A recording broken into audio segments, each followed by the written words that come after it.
अफगानिस्तान की राजधानी काबुल में विदेश मंत्रालय में उस समय हड़कंप मच गया जब एक तरफ तो विदेश मंत्रालय के अंदर तालिबानी नेता कई चीनी अधिकारियों के साथ बैठक कर रहे थे, तो वहीं दूसरी तरफ विदेश मंत्रालय के गेट पर जोरदार धमाका हुआ जिसमें 20 लोगों की मौत हो गई।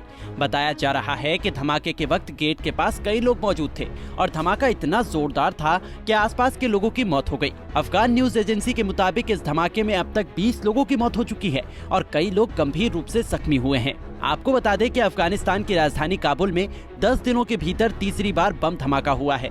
विदेश मंत्रालय के अंदर जब एक महत्वपूर्ण बैठक चल रही थी तो उस वक्त मंत्रालय के गेट पर एक आत्मघाती हमलावर ने यह विस्फोट किया। काबुल पुलिस प्रवक्ता खालिद जादरान ने इस विस्फोट होने की पुष्टि की है और बताया कि विस्फोट के तुरंत बाद मौके पर सुरक्षा बल पहुंच गए थे।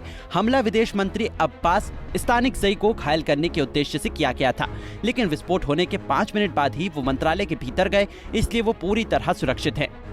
12 दिसंबर को भी कुछ हमलावरों ने काबुल के एक प्रसिद्ध चाइनीज होटल पर उस वक्त हमला कर दिया था जब होटल के अंदर कई चाइनीज मेहमान ठहरे हुए थे। काबुल के शहर नवा होटल में कई चाइनीज व्यापारी ठहरे थे।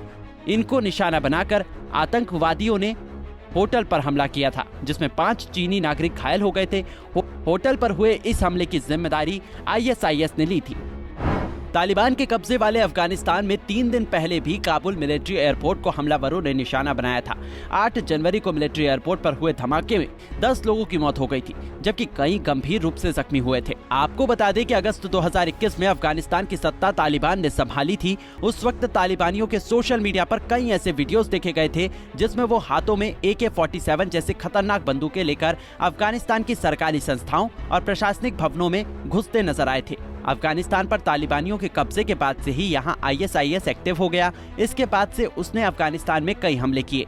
विदेश मंत्रालय के बाहर हुए इस हमले को लेकर ये भी माना जा रहा है कि इसमें ISIS का हाथ शामिल हो सकता है, लेकिन अब तक इस हमले की जिम्मेदारी लेने से कोई आगे नहीं आया है। Bureau report, Punjab Kesari TV.